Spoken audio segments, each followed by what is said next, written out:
Olá, boa noite. Estamos com mais uma conexão com Marta Sibien. Nesta terça-feira, estamos ao vivo aqui para bater um papo, para entrevistar o nosso professor Luiz Almeida. É, o Luiz Almeida, ele é policial civil, professor de português e de concursos, né, públicos. E hoje nós vamos falar sobre o impacto das mudanças no concurso público no perfil dos candidatos. Claro que nós vamos abordar aqui também vários assuntos.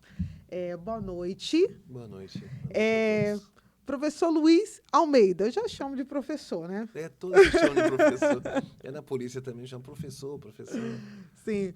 Professor Luiz Almeida, queremos saber um pouquinho, né, sobre o senhor.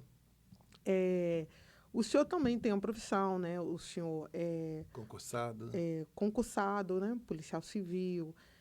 Gostaria de saber se o senhor exerce a função, né, como policial e também, né, como professor atualmente. Fala um pouquinho como que surgiu essa parte de ser professor e fazer as duas profissões ao mesmo tempo. Tudo bem. Eu entrei na faculdade em 92. Eu comecei a dar aula em maio de 1992. Fiz UFES, né? Então já era professor quando entrei na polícia. E eu entrei na polícia em 98. Então, vou fazer 34 anos de magistério, atuante em concursos públicos, né? Porque eu acredito nisso, eu sou concursado, esposa é concursada. E na Polícia Civil, eu estou na Delegacia de Proteção ao Idoso. Delegacia de Proteção à Pessoa Idosa, que fica ali na Reta da Penha, né? E é muito bom ser policial e muito bom ser professor. Fico na polícia durante o dia e dou aula nos concursos públicos, para concurso público à noite e fim de semana. Sim. E como que surgiu esse amor pela docência? Acho que ele surgiu primeiro do que para a polícia, né? Sempre tive vontade de aprender, né? Sempre tive vontade, eu sempre busquei conhecimento. Eu analiso tudo que vejo, tudo que ouço. Então, para você ter uma ideia, eu analisei a Bíblia sintaticamente.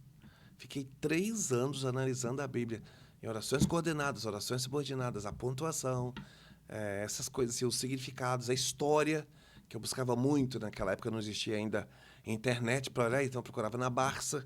Lembra da Barça, aquela coleção toda?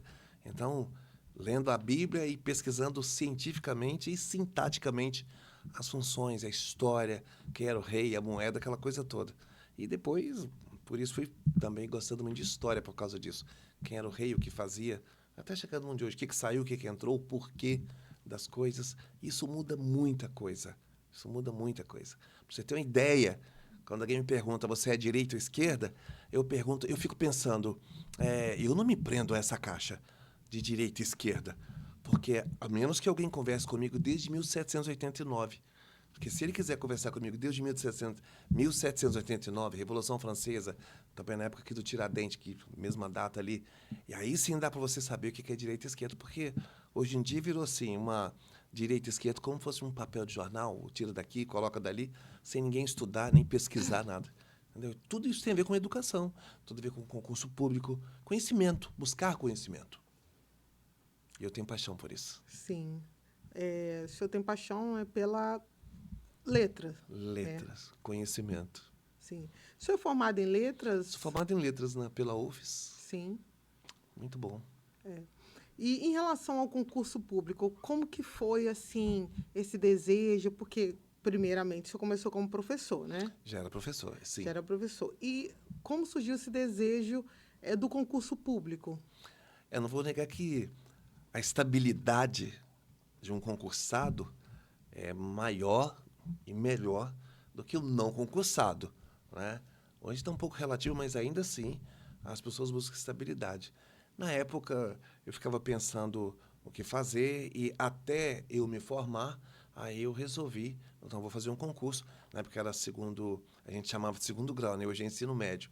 Segundo grau, Hoje, o nome é ensino médio, mas para entrar hoje para a OIP, que é investigador de polícia, tem que ser nível superior. Né? A polícia quase toda já é nível superior. E aí eu aproveitei e acabei fazendo. A inscrição só em 93, concurso em 94, academia em 95 e a nomeação em 98. Uhum. E comecei assim, depois fui me apaixonando pelas áreas várias que eu fui trabalhando. Sim. O senhor dá aula em escola pública ou só concurso? Então, Hoje? de 92 a 94, eu trabalhei em escola pública. Em 94, eu passei no concurso da Secretaria da Saúde, que eles chamavam de IESP. Aí eu fui para a Saúde, fiquei de 94 a 98. Aí em 98 saiu a nomeação da PC, da Polícia Civil, que estou até hoje. Então, já Sim. trabalhei na saúde, educação e segurança. Bom. Então, eu sei as mazelas de cada um, as dificuldades de todos os profissionais, né? De todos eles, as benécias, os ônus e os bônus da saúde, da educação e da segurança. Me apaixonei pelos 3 lugares que eu passei. Uhum. Voltaria para qualquer um dos 3 lugares. Sim, muito bom. Vamos lá. Existem novas exigências nessa parte da preparação para o concurso? Como que está sendo, assim, atualmente? Porque, um exemplo, o senhor que tem acompanhado, né, em relação ao concurso público, professor de concursos, quais são as mudanças? Quais são as novas exigências?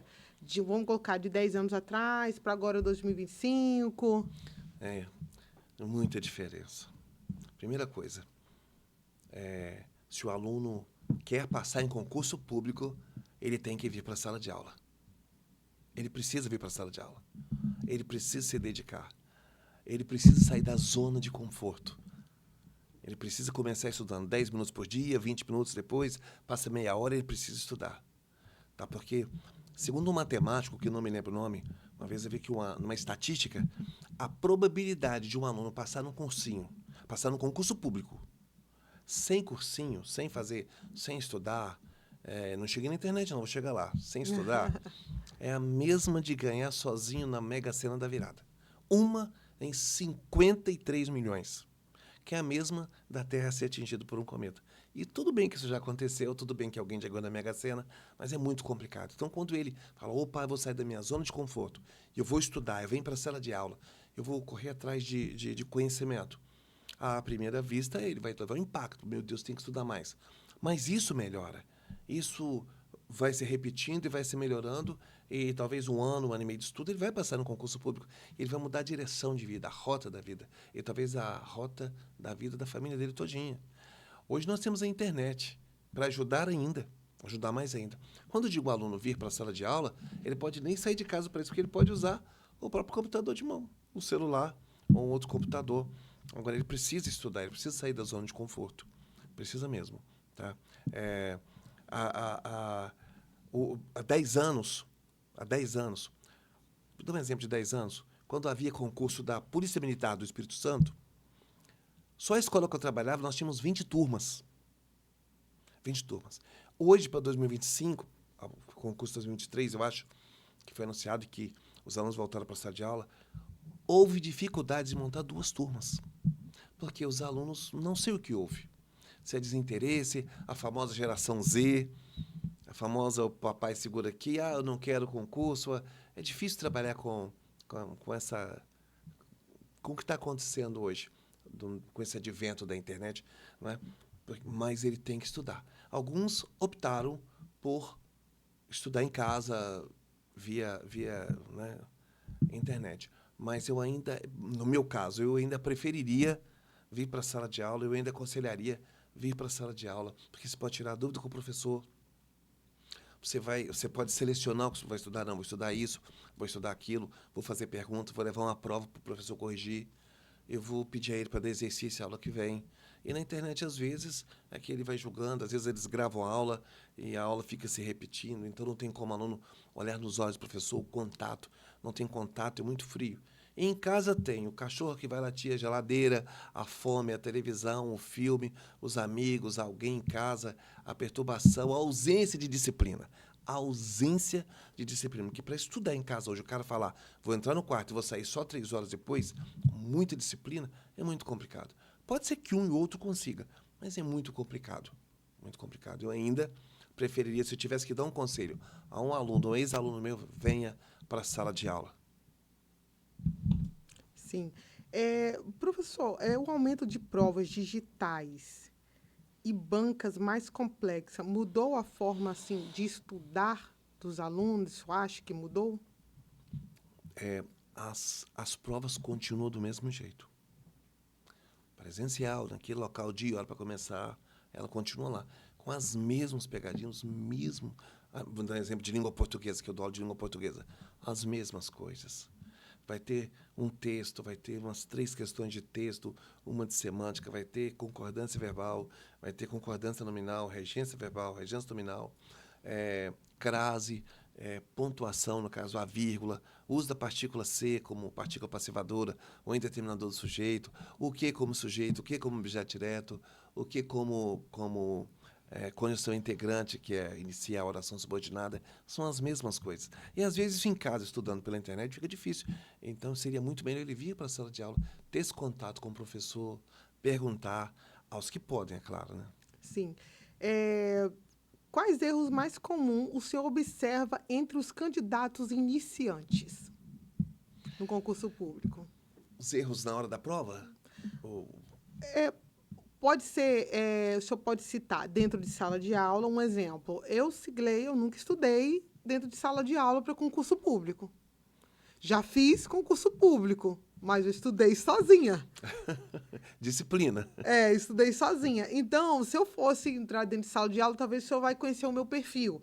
Vai lá, o senhor vai citar, Sigley, você está errando nisso aqui, tal, ou algo que eu perguntei, e o senhor vai observar que existem alguns erros ali que vai me atrapalhar de tirar uma nota boa, né, na prova do concurso. Então, talvez o senhor tenha alunos assim. Muitos. Então, o que o senhor observa, assim, aqueles iniciantes? Quais são os erros? Então, quando o aluno vem para a sala de aula e tem o primeiro contato, ele não percebe ou não observa que a fala é de um jeito, a escrita, a forma de escrever é de outro, e ainda tem as regras, porque cai muito com gramática rígida, né? Por exemplo, te dar um exemplo. O verbo haver. Você vê juiz falando houveram, você vê repórter falando houveram, pastores falando houveram, padres falando houveram, o pai da de santo lá na religião dele falando, das raízes africanas falando houveram. Você vê todos falando houveram, aí você acredita que existe houveram. E aí ele usa o verbo haver no plural, houveram flores, houveram nomeados, houveram... Sendo que o verbo haver, como no sentido de existir, ocorrer e acontecer, ele não pode para plural porque ele é impessoal, ele não aceita sujeito. Então, quem nunca disse haviam? Só que tem que lembrar que o verbo haver não pode ter haviam. Não nesse sentido que eu falei, né? Eu posso dizer houveram ou haviam como auxiliar, se houver um verbo regente do lado dele, uma locução verbal. Haviam dito, haviam de falar... Isso sim, mas como ele, como único verbo na oração, não há plural. Não tem como. E toda a prova cai. Caiu ontem na prova da Assembleia, verbo haver. Ontem, no concurso da Assembleia, teve a questão do verbo haver. E eu recebi alguns alunos, eu errei a cada verbo haver. Me perdoe, você falou isso no sábado. Eu errei. Eu falei, por quê?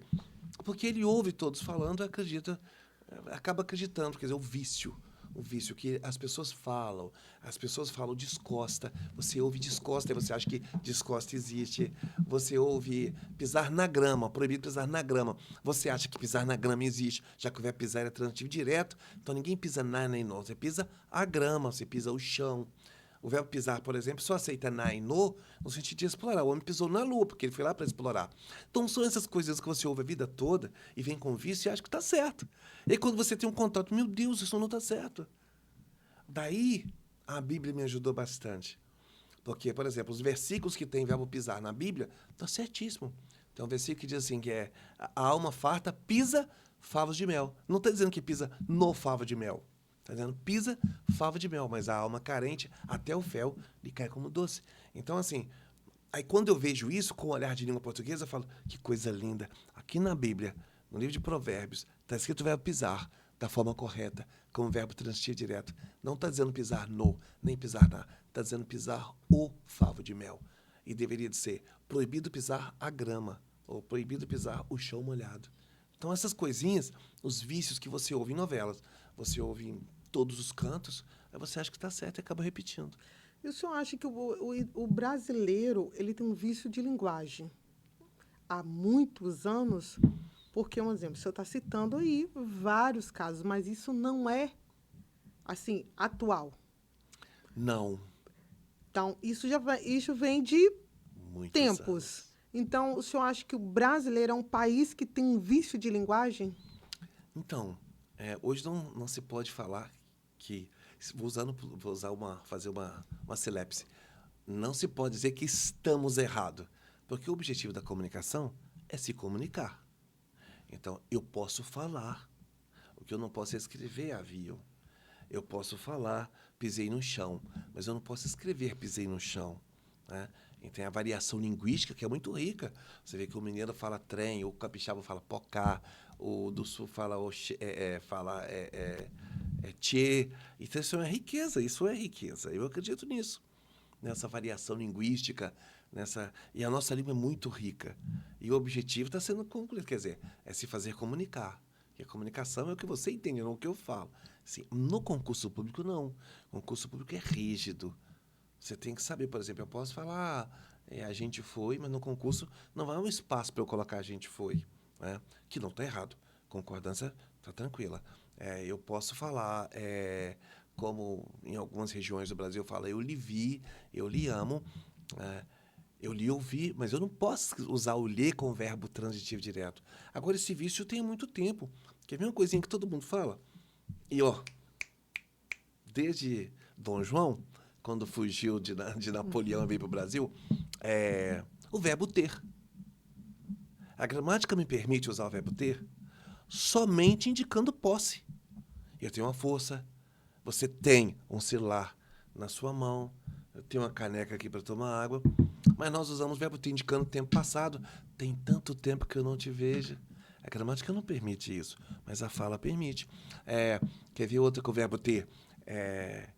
Eu posso falar, teve um acidente hoje aqui, por isso que eu demorei. Teve um acidente na Norte e Sul. Eu não posso falar, quer dizer, eu não posso escrever isso. Eu não posso usar o verbo ter no sentido de existir, ocorrer, acontecer, suceder, haver e tempo decorrido. E todo mundo usa.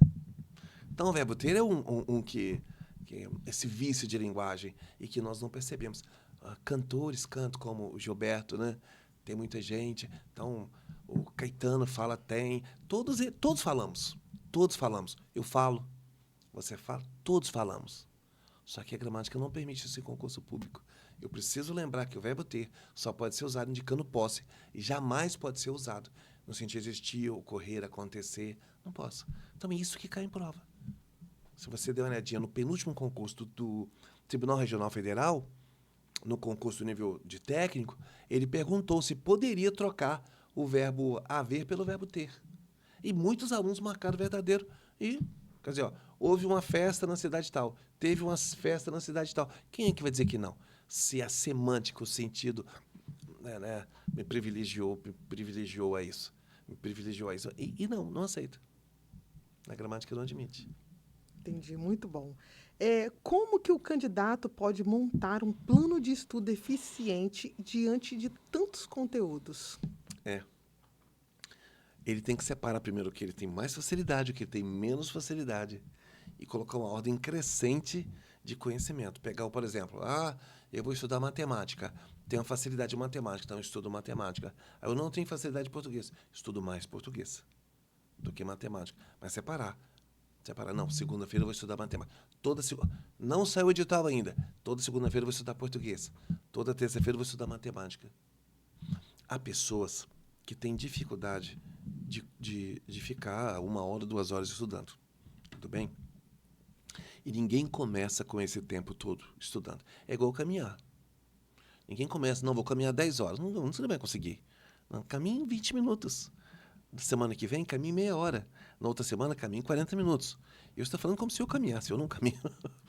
Mas, vou estudar 15 minutos hoje. Mas amanhã Amanhã eu vou estudar 17 minutos. E depois de amanhã eu vou estudar 20 minutos. Então, vão de 2 minutos em 2, 3 em 3, ou 5 em 5, 10 em 10. Quando você perceber, você está estudando 10 horas por dia, não sabe. E ainda tem aquelas pessoas que trabalham. E ainda tem aquela mulher que, além de trabalhar fora, tem filho, tem marido. Olha isso. As minhas alunas são casadas. Elas estudam à noite, elas chegam do trabalho elas vão direto para o cursinho, mas elas falam para mim, professor, depois que eu chegar em casa, eu tenho que adiantar a roupa, eu tenho que passar uma roupa para amanhã, para o meu filho, para o meu marido, eu tenho que adiantar o almoço do outro dia. Então ela vai dormir 1 hora da manhã, 2 horas da manhã, cansada, e no outro dia acordar cedo. Isso é difícil. É muito complicado para a mulher casada, com marido, com filho, estudar. É muito complicado, muito mais complicado do que os homens. Agora, vou falar algo que você não vai entender. Quando você vai ver a lista de aprovados, 70% são essas mulheres. São elas que estão passando. E os homens, que às vezes esses meninos de 18, de 20, 25 anos, que ficam em casa, que não trabalham, eles não passam porque não estudam, não têm disciplina. E talvez a mulher, passando aquele sufoco no trabalho, fale assim, não, preciso mudar de vida. Ela tem menos tempo, porque ela tem que dar conta de casa, marido, filho, trabalho, os afazeres domésticos. E ela vai lá e passa. Eu fico muito feliz quando eu vejo isso, porque elas estão lá passando. Sim, eu ia te perguntar qual é assim, a procura em relação ao cursinho público, né, para concurso público. Quais são as faixas etárias, jovens ou adultos? Mas você já está respondendo aqui. Exatamente. Pode acrescentar. Então, eu tenho percebido isso. Às vezes eu fico perguntando onde está aquele garoto de 18 anos que terminou o 2º grau agora. Eu não estou vendo mais. Eu estou vendo pessoas que estão cansadas, não aguentam mais levar desaforo para casa de patrão, de gerente, sai da loja e vai para lá, não está aguentando mais. De empresas privadas, estão querendo mudar a vida, porque o amigo o meu amigo é policial, vou passar também. E na Polícia Civil pode ter 70 anos, né? Então, a qualquer momento. Da PM, que tem 28 anos, mas parece que tem um projeto ali agora, que é até 35, não sei se passou, não posso dizer, mas até 28 sim, mas o aluno desapareceu. Agora, teve um concurso agora da Polícia Penal, né? Os meus alunos, se eu tivesse que falar, era 30 e poucos anos, 40. É mais ou menos isso, 35, 33, 34. Eu tinha 2 alunos, um que tinha 18 e um que tinha 21. Os outros, todos, já depois dos 30. Então, assim, eu fico perguntando, onde está o aluno de 18 anos? Ou onde estão os alunos da geração Z? De tanto eu falo. E às vezes eu não quero acreditar. Pô, não tem uma geração Z. Olha, não tem outra explicação, não. Existe uma geração aí que eu não sei. A famosa nem, né? Nem estuda e nem trabalha. Tá difícil. Sim. Não dá para entender. Eu não consigo entender. Mas eu estou percebendo que os que mais sofrem é que estão vindo para a sala de aula para estudar. Que cochilam na sala de aula, mas estão lá. Que sentem dores no corpo, mas estão lá. Que estão querendo mudar de vida. E vão conseguir. Vão conseguir. Pode ter certeza. Então, o senhor acha que a vantagem de estar em sala de aula é melhor do que você fazer, um exemplo, um cursinho online? Não é que é melhor. No meu caso, eu consigo estudar melhor dentro de sala de aula. Eu não faço nenhum assim, um curso online, não faço, porque eu não tenho a disciplina e eu preciso tirar dúvidas. Então, talvez essa faixa etária de idade que tem mais a procura dentro de sala de aula para entender melhor. E são as pessoas que mais passam. Exato.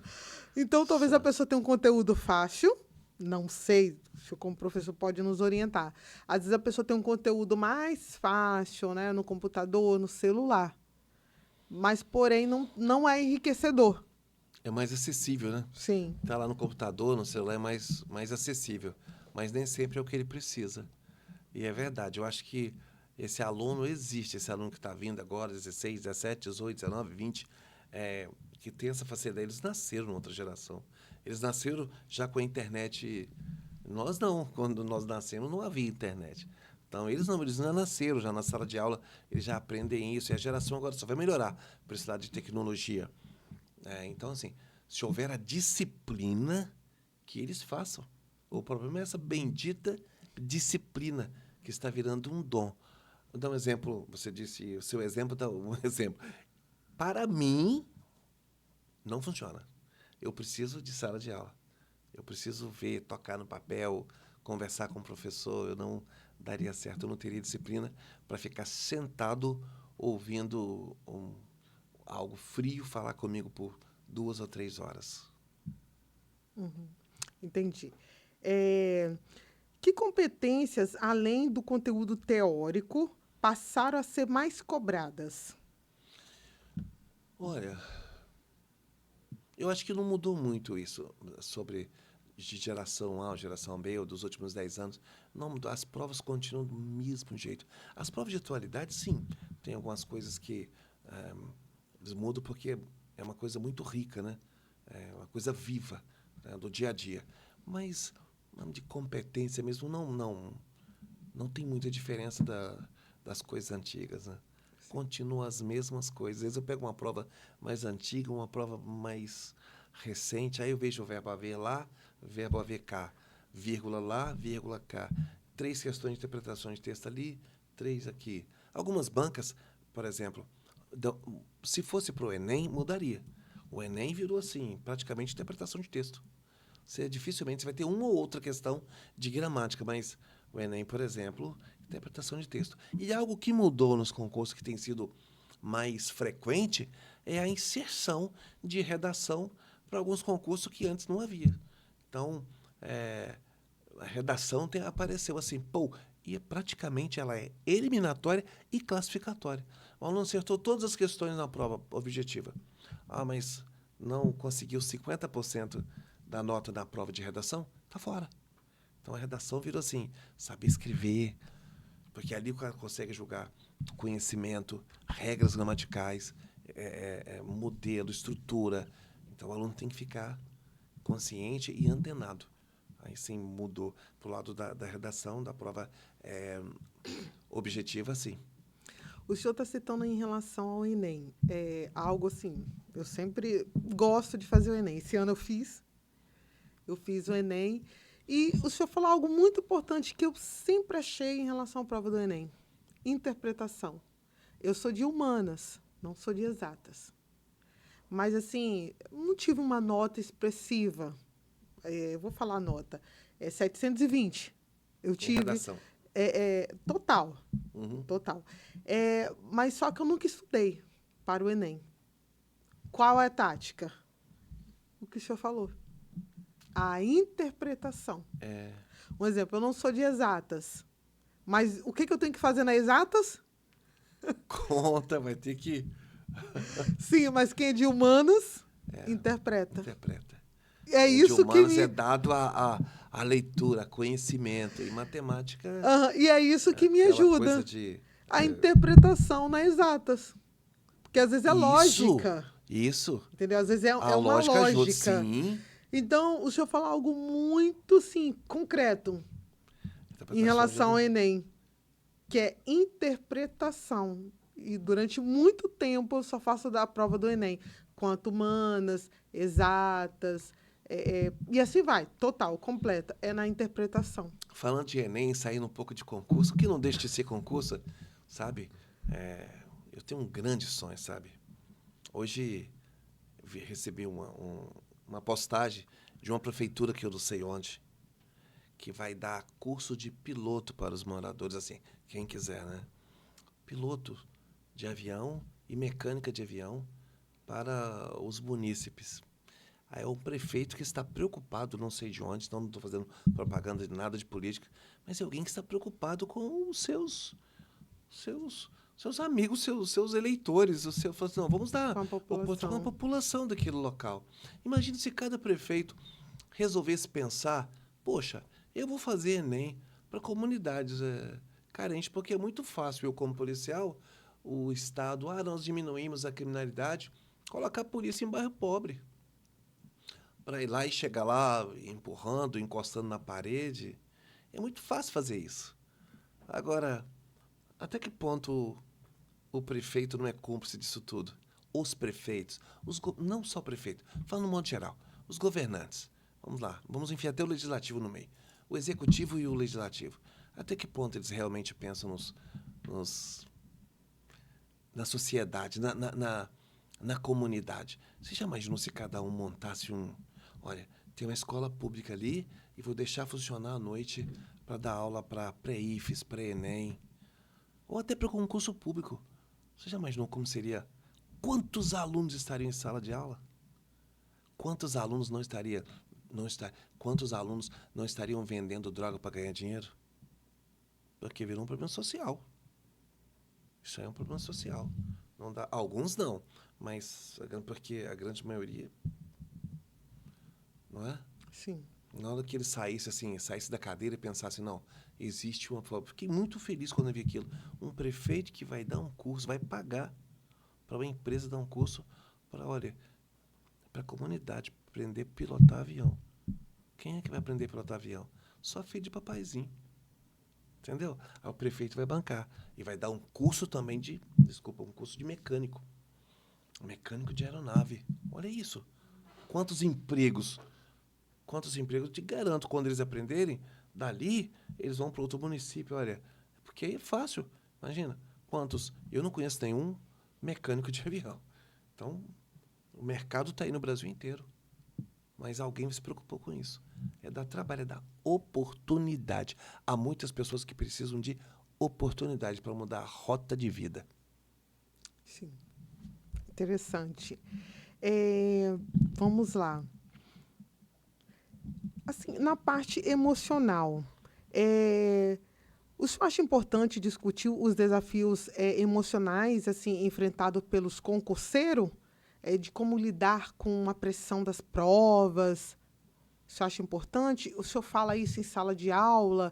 Às vezes o senhor observa que tem alunos que estão sendo pressionado, porque sim, ele quer passar naquela prova, ela quer tirar uma nota boa. Aí começa aqueles desafios, né, na parte emocional. Vejo sim. Tenho muitos exemplos de alunos que choram em sala de aula porque não conseguem aprender, ficam desesperados, tomam remédio, começam a tomar tarja preta. Não vou nem falar. Sim, Sério? sério. Alguns que desmaiam na hora da prova. Eu tive uma aluna que de uma cidadezinha chamada Aimorés. Não vou falar o nome dela não, mas minha amigona.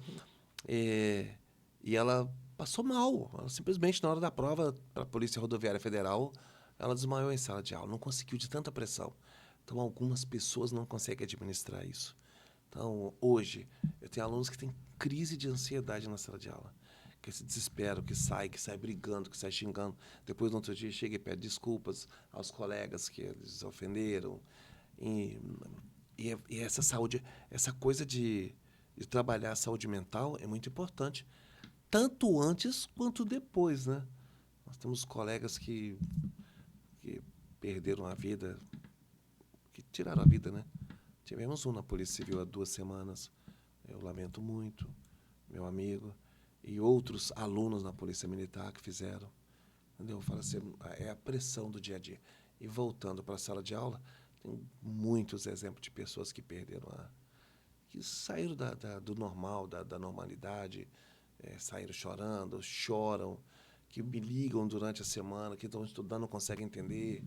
É por isso que às vezes eu faço, quando eu cheguei, que eu falei com você, eu fui esse fim de semana a Nova Almeida dar aula para alguns alunos e vou sábado que vem, novamente, de manhã, dar aula para eles de novo e vou até o dia da prova. Todos os sábados de manhã até o dia da prova, porque para reduzir esse impacto de ansiedade, eu não consigo aprender na sala de aula. Falei, peraí, eu estou indo lá para te ajudar. Eu me disponho a isso. Eu me dou a eles para ajudá-los. Né? Eu marco o horário, tá? Eu sempre faço isso para ver se ajudo, para ver se eles passam o concurso, para ver se reduz um pouco dessa ansiedade, para melhorar a saúde mental deles, porque é complicado sim, eles têm que trabalhar isso. Sim. É, assim, o senhor já citou algumas partes, como nós falamos, até em relação às mulheres, né? O senhor citou aí sobre as mulheres. Mas, assim, como equilibrar os estudos, trabalho e vida pessoal? Como que o aluno deve fazer para estar conciliando tudo isso? Porque E tem uma outra pergunta que o senhor pode até colocar dentro. Que conselho o senhor daria para quem está pensando em desistir? O senhor pode pegar essa primeira pergunta, como conciliar os estudos, porque às vezes a pessoa fala assim, não dá mais para mim. Aí acaba o quê? Desistindo, que não conseguiram conciliar. Eu vou usar uma frase de uma dona de uma escola que eu dei aula. Eu vou usar a frase eu vou até falar o nome dela, da Ivone Goldman, dona do CEP. Eu me lembro que eu dava aula lá, trabalhei muito tempo lá, dei aula muito tempo lá, uma escola maravilhosa.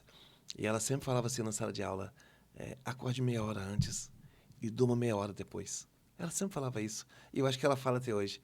Porque isso resolve muita coisa, porque você vai estudar uma hora a mais. Acordar meia hora antes e dormir uma hora depois. Aí quando você pensa, no início da sua pergunta, e essas mulheres que já estão sufocadas, que já estão dormindo mais tarde, não tem saída. É um sacrifício que vai valer a pena. É um sacrifício que vai valer a pena. E eu vejo isso pelo resultado, eu vejo pelos números. Porque o curso mesmo, para concurso público, demora o quê?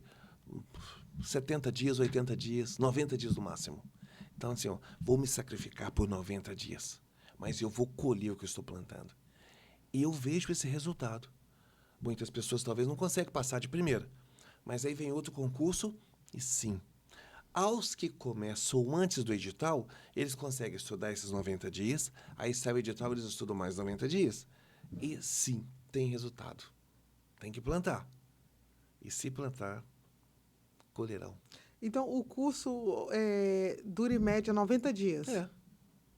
Às vezes mais rápido ainda. Há cursos, por exemplo, depois que sai o edital, nós temos em média 60 dias. Só 60 dias. E aí, nesses 60 dias, vai de segunda a sexta, segunda a sábado. Às vezes, montamos turma de sábado para exercício. Assim, aí algumas pessoas pedem férias. Não, vou pedir férias. Aí eu fico 30 dias ali.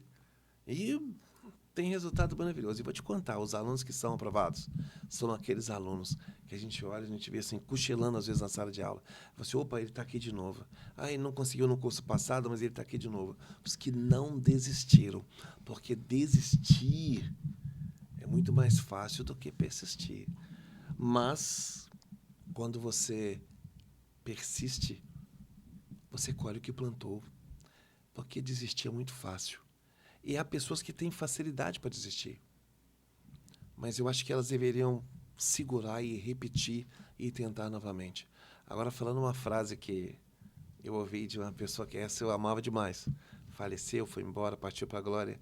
Ela falava, quem costuma desistir das coisas, desiste de tudo. Desiste do concurso.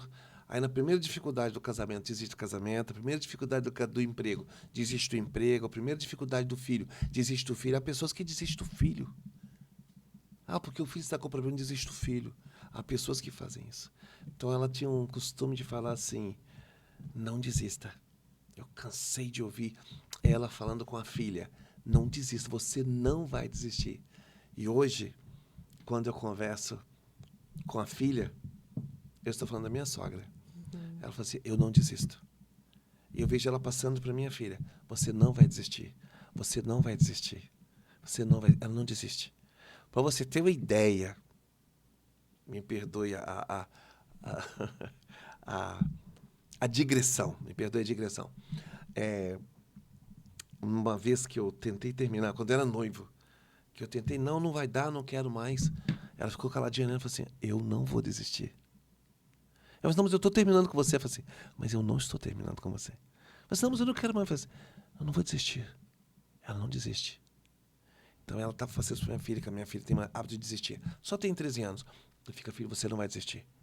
Não, mas eu não quero mais amizade com... Não, você não vai desistir. Você não vai desistir.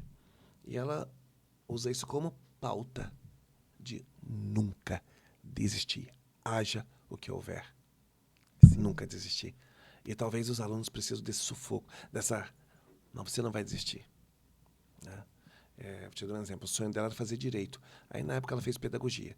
Aí, depois, ela falou assim, mãe, eu vou trocar para passar de pedagogia para direito. Ela falou, não, você vai terminar a pedagogia primeiro, porque a minha filha não desiste. Quando terminou, ela terminou a pedagogia, depois fez direito. Aí terminou direito. Em algum momento de direito, falou assim, vou desistir. Não, você não vai desistir. Então, ela tem essa força. E aí eu passo isso para os alunos também. Nunca Interessante. desistir. Nunca desistir. E isso a gente tem que falar para os filhos, para eles nunca desistirem. Porque hoje está muito fácil desistir. Essa geração Z desiste de tudo. Verdade. Vamos lá, outra pergunta.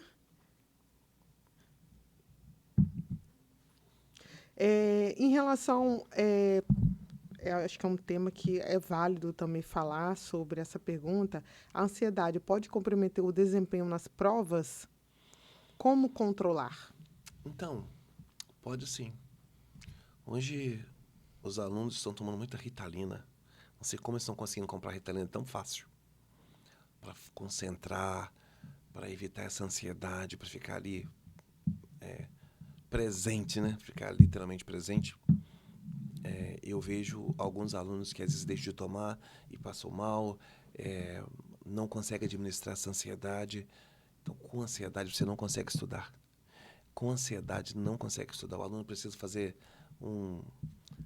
tem que se conhecer. Até que ponto o remédio A, o remédio B, sem consultar o médico, pode ou não me prejudicar? O aluno precisa passar por isso. Ele precisa pesquisar isso. A ansiedade atrapalha fazer prova. Vou te dar um exemplo claro agora. Agora, a prova da Polícia Penal. Uma aluna me ligou chorando, falando a seguinte coisa: professor, me perdoa. Eu falei, o que houve? Olha, eu fiz uma boa prova de português. Só que eu deixei português por último. Eu fiz uma boa prova, só quando terminei, ele falou que falta 15 minutos, eu não tinha feito a redação. Só quando ele disse a palavra falta 15 minutos, eu fiquei entre marcar o gabarito e fazer a redação. Marquei o gabarito, ainda tinha uns minutos, mas eu me travei. Esta foi a fala dele. Eu me travei. Eu não consegui. Outros disseram, faltava 40 minutos, mesmo assim, fiquei só a redação. Só porque ele disse 40 minutos, eu não consegui. A ansiedade foi tanta que a caneta não dava. A letra saiu assim, aí desistiu. Então, eles desistiram por causa da ansiedade. A ansiedade atrapalha. A ansiedade atrapalha em tudo. Sim. É por isso que, esqueci o versículo, mas tem um versículo que fala sobre isso, que não adianta ser ansioso, que você não pode aumentar, passando para o dia de hoje, um minuto na sua vida. Você não consegue adiantar um minuto na sua vida. Não adianta ser ansioso. O tempo está para todos, ele é cronológico, não adianta, você não consegue aumentar. Tá? Então, ele fala, entregue a tua ansiedade para mim. Entrega para mim, para eu cuidar de você. No geral, é isso que ele fala, que Cristo fala. Entrega a tua ansiedade para mim. Deixa eu cuidar. E nós não entregamos. Nós confiamos, entre aspas, quando está tudo bem. Mas na hora H eu quero empurrar a ansiedade, como se eu pudesse empurrar o tempo. Não vai adiantar. Não adianta. Sim. Para você que está acompanhando mais um Conexão com Marta Cibien, hoje nós estamos aqui com o professor Luiz Almeida. Ele é professor de português e concurso policial civil. Estamos também abordando uma pauta, o impacto das mudanças no concurso público no perfil dos candidatos. Estamos aqui fazendo algumas perguntas para o professor Luiz Almeida. E nós vamos continuar. Nós estamos falando agora também sobre um pouco da saúde mental, a disciplina e as constâncias na preparação para o concurso público. Ele está citando aqui como controlar a ansiedade na hora das avaliações, na hora das provas e também diante dos estudos, né? É isso aí. Então, professor, hoje, como que o senhor vê assim, o perfil dos candidatos? Nós já citamos aqui em relação à juventude, mas assim, atualmente, qual o perfil que está agregando mais em sala de aula? Enquanto você fez a pergunta, eu voei um pouco, porque eu pensei na resposta, né, de alguma... O perfil mesmo do aluno que está vindo para a sala de aula é o aluno que já trabalha, já está no mercado, não é o aluno de oitava série. De oitava série não, né? Do ensino médio. E aí, enquanto você ia fazer a pergunta, eu pensei, meu Deus, Será que está sendo preciso, vai ter que ser preciso um governo jogar isso na mídia o tempo todo, ou ir na sala de aula, entregar panfleto como era antigamente? Será que é a ausência do panfleto? Ir para os terminais e falar, gente, tem um concurso da PM, vem para a sala de aula. Eu não sei o que está faltando para esses alunos. Ou eles estão, talvez, a rede social errada. Ou talvez eles estejam indo aos alunos que deveriam realmente... esse conhecimento deveria chegar, tem um concurso, tem que estudar, de repente ele não está nem sabendo. Porque mudou. Porque antigamente como que era? O dono do curso pagava alguém e ficava panfleto, panfleto, panfleto. Porta de terminal, panfleto. Ônibus, panfleto, panfleto. E as pessoas pegavam, porque o aluno que está atrás de concurso de Polícia Militar, Guarda Municipal, INSS, Polícia Civil, Educação... ele frequenta ônibus, ele passa um terminal, ele passa no sinal, no ponto, ele está de carro, e ele recebe aquele panfleto e aí ele acaba ficando informação. Preciso de informação. Parece que eles perderam a conexão da informação. Tá? Diferente de quando sai para o magistério. Quando sai concurso para o magistério, as salas lotam. Quando sai concurso da SEDU, aqui no estado, fica assim. Aí, por exemplo, tem a Faculdade de Saberes, que lota de aluno. Tem 4 turmas lá, lota de aluno. Aí tem o curso Domínio, lota de aluno. Tem o curso do Rubinho, lota de aluno. Entendeu? Quando tem o CEP, lota de aluno. Por quê? Porque o magistério ele já tem que ter passado pela faculdade, ele já tem idade. Então, ele já é professor e ele quer sair do contrato e se efetivar, virar concursado. Não, eu sou concursado no Estado, a cadeira é minha. Então, eles que já não têm muita tolerância para a internet, vêm para a sala de aula. Ficou assim. Porque também é a essência. Talvez se não é, assim, ao meu ver, não é a tolerância em relação à parte, né, da mídia, das redes sociais. Mas eu acho que é a essência, como nós estávamos conversando aqui nos bastidores, de você anotar, de você perguntar, de você tirar uma dúvida. Então, isso é a essência do professor. Exato. Não só do professor, mas aquele que adquiriram também através desses professores. Exatamente. A essência da educação, de aprender na simplicidade. Isso. Temos o conteúdos digitais? Temos. Mas, um exemplo, ao meu ver, para mim, é algo muito superficial. Aham. Agora, estar em sala de aula, para mim, é enriquecedor. É enriquecedor. Além do contato, né? Sim. Você faz amizades, tá? Você conhece outras pessoas, você amplia o conhecimento e amplia também né? a amizade. É bem interessante mesmo. Sala de aula é maravilhoso. Eu amo muito a sala de aula. Muito, muito, muito, muito, muito. Eu penso em um dia me aposentar na Polícia Civil, óbvio. Mas na educação, não. Não tenho vontade. Quero continuar. Nós já tivemos, né, casos, já vimos muito isso em relação a um professor se aposentar com 70, Isso. 60 anos. Dividir e olha lá, conhecimento. e continua. Os professores da UFES. E eu continuo achando que no dia que que o ministro da Educação for um pedagogo, um professor de verdade. Não estou falando professor universitário, não. Estou falando professor do dia a dia. Eu acho que a educação vai começar a mudar. Porque ele vai pensar a realidade dele.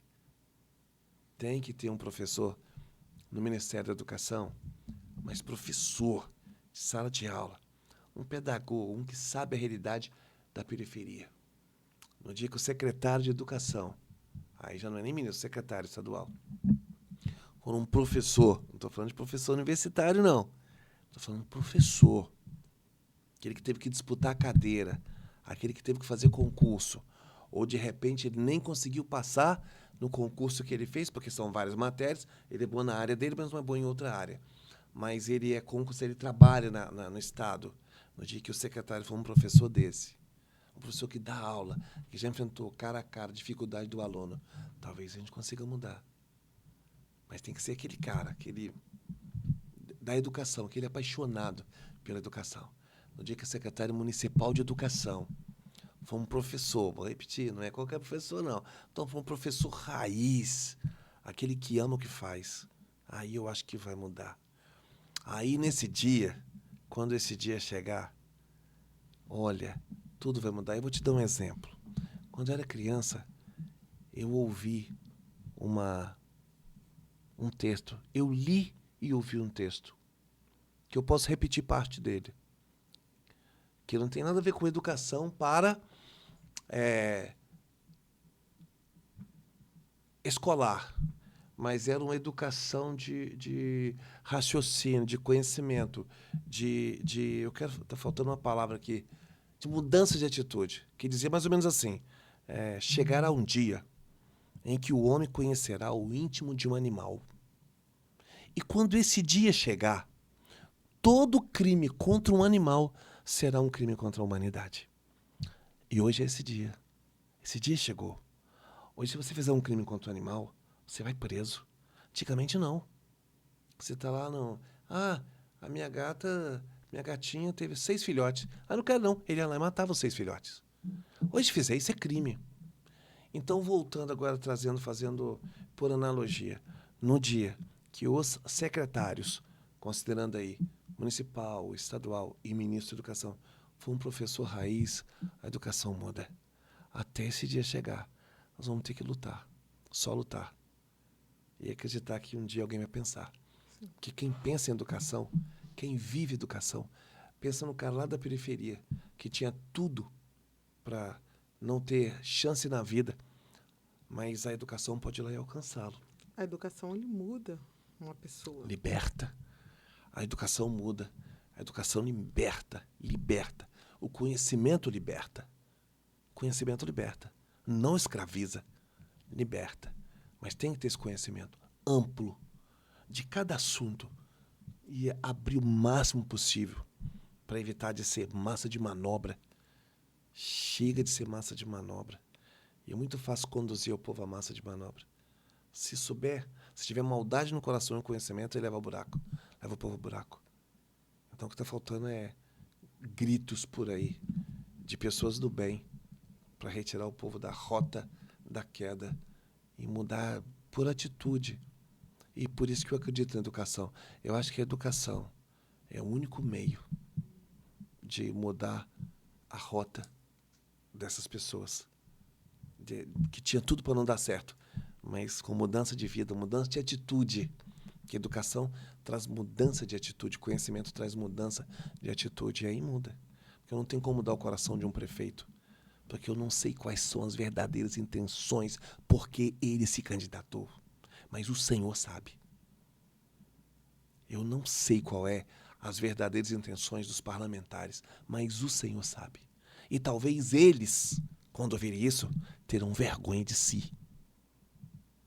Quando eles questionarem qual é a minha verdadeira intenção por eu ter me candidatado a vereador, a deputado, a federal, estadual, a senador, a governador, a prefeito, a presidente da República, qual é a verdadeira intenção que só ele sabe, ele e o Senhor. Talvez ele tenha vergonha quando ele estiver sozinho no banheiro, tomando banho, pensando, meu Deus, a minha verdadeira intenção é outra.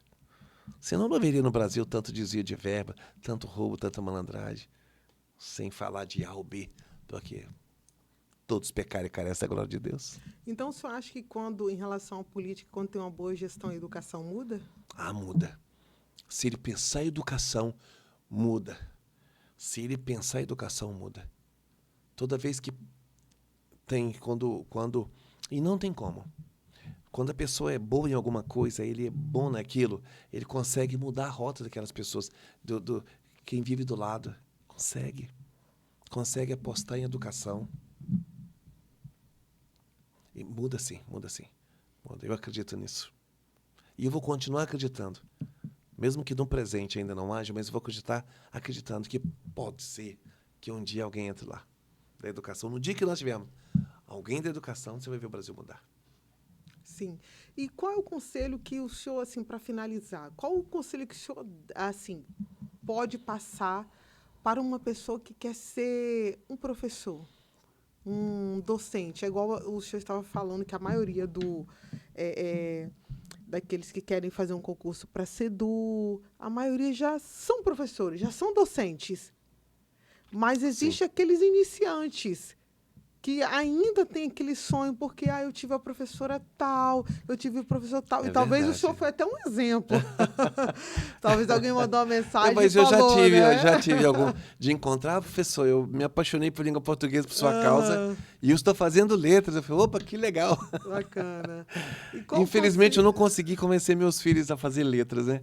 Mas fica a dica, filhos. Mas é assim, existe uma coisa muito interessante. Existe a coisa do ser e ter. Eu acho que o professor, eu estou falando para todos os professores, de todas as camadas, do mais simples ao mais rico, do que ganha a menor hora-aula do município do estado a maior hora-aula de uma colégio particular, eu ainda acho que é a nata. Eu acho que o professor é o grupo de profissionais que realmente pensam. Que realmente pensa. Eu ainda acredito. Mas, infelizmente, muitos professores não acreditam nisso porque não são valorizados economicamente. Mas no dia que eles entenderem que são coisas completamente diferentes, aí eu acho que ele vai ser muito mais feliz. Porque não é pelo que ganha. Porque se fosse pelo salário, ninguém iria. Mas é uma paixão. Pelo amor. É pelo amor, é pelo conhecimento. Os professores não são valorizados. Hoje um pedreiro ganha menos, um professor ganha menos que um pedreiro. E é isso que eu não consigo entender. O professor, ele é doutor em pedagogia, ele é doutor em história, ele é doutor em letras. Ele não é tão valorizado com aquele título. E deveria ser. Deveria ser. E deveria ser de verdade. Alguns professores, não tendo conhecimento de verbas públicas, ele acredita, mas se o professor ganhasse muito, ganhasse 10 mil por 25 horas, ele iria quebrar o município, iria quebrar o estado, ele não iria quebrar, não. Não iria quebrar. Quer ver? Vou fazer um dadozinho bobinho aqui, tá? Pra você ter ideia, como eu vejo algumas pessoas. O Brasil gasta por ano com... Eu gosto de números também. O Brasil gasta por ano com Bolsa Família quase 160 bilhões por ano. Parece muito, né? Eu também acho muito. Mas sabe quanto ele gasta só de juros de dívida pública? Cerca de 800 bilhões por ano. Sabe quanto que ele gasta só de isenção pelos milionários? Só de isenção para empresas ricas. Só de isenção. Quase 900 bilhões. Então, ele pode sim aumentar o salário do professor. É possível aumentar o salário do professor sem comprometer o Estado, sem comprometer a prefeitura, sem comprometer o país. O que precisa é alguém ser voltado à educação. Porque eu te juro, no dia que um professor ganhar tanto quanto médico, talvez ele bata no peito e fale assim, agora eu me valorizo. Porque já que ele acha que valorização tem a ver com bolso, aí ele vai falar assim, agora eu me valorizo. No dia que isso acontecer, isso vai mudar. Porque ainda, infelizmente, alguns professores acham que ele é desvalorizado e aí ele vai não pesquisa, ele vai abrir mão do próprio conhecimento. Ninguém dá valor para mim, então não vou estudar, não. Não, ele mistura as coisas. No dia que ele bater no peito e falar assim, não é por dinheiro. Eu vou atrás do conhecimento. Eu vou ser professor de história, mas vou ser o melhor professor de história. Você é professor de geografia, não. Vou ser o melhor professor de geografia. Não, você é professor de língua portuguesa. Não. Então, vou ser o melhor professor de língua portuguesa. No dia que ele correr atrás desse conhecimento, e falar assim, eu vou vasculhar, eu vou atrás do conhecimento, aí você vai ver o Brasil mudar. Você vai ver tudo mudar. Mas, infelizmente, ele precisa trabalhar em 3, 4 lugares para conseguir sustentar a família. Sim. Então, aí, talvez falte tempo de pesquisa, de outros investimentos em si. Sim, muito interessante. Você que está conectado aqui no Conexão com Marta Cibien, nós recebemos hoje o professor Luiz Almeida. Ele é policial civil, professor de português e concurso. nós estamos abordando o impacto das mudanças nos concursos públicos e no perfil dos candidatos. Citamos também sobre saúde mental, disciplina e constância na preparação para os concursos.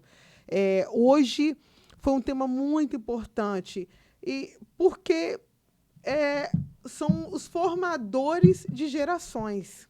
Nós estamos recebendo um professor que está representando também uma categoria que preparam novas gerações. Eu tive pessoas que me prepararam, pessoas que prepararam ele. É verdade. E é uma profissão assim excelente, uma profissão bonita, uma profissão que faz com amor, é o que ele está citando, né? O professor Luiz está citando aqui, que a maioria dos professores eles trabalham não porque recebem bem, mas é pelo amor. E muitos continuam, não é isso, professor? Isso sim. Dando aula, dando o seu melhor por amor, até uma certa idade. Então, eu aqui quero parabenizar todos os professores em nome do professor Luiz, o professor de português, de concurso, que hoje está sendo muito procurado, né, o concurso público. Então, assim, essa profissão tem valor. Acho muito linda. E fora que muitos, assim como o professor Luiz, tira o seu tempo para fazer um trabalho social, para ajudar outras pessoas a ter um futuro, né, mais digno, promissor. Então, hoje nós estamos recebendo aqui o professor Luiz e queremos agradecê-lo, tá, por essa presença. E, inclusive, em breve vai retornar para estar falando um pouco do início das aulas, né, a preparação dos estudantes. Se o senhor quer acrescentar alguma coisa? E aí convocá-los a voltar para a sala de aula, já quem estiver pensando em concurso público, vir para a sala de aula, quem estiver pensando em Enem, começar a fazer redação desde o início do ano, quem estiver pensando em IFES no final do ano, começar a estudar também IFES, estudar fora do horário, é isso aí, tem que mudança de vida. Sim. Então, vamos finalizar aqui mais um programa com Conexão com Marta CBN. Obrigada pela tua presença. Até logo.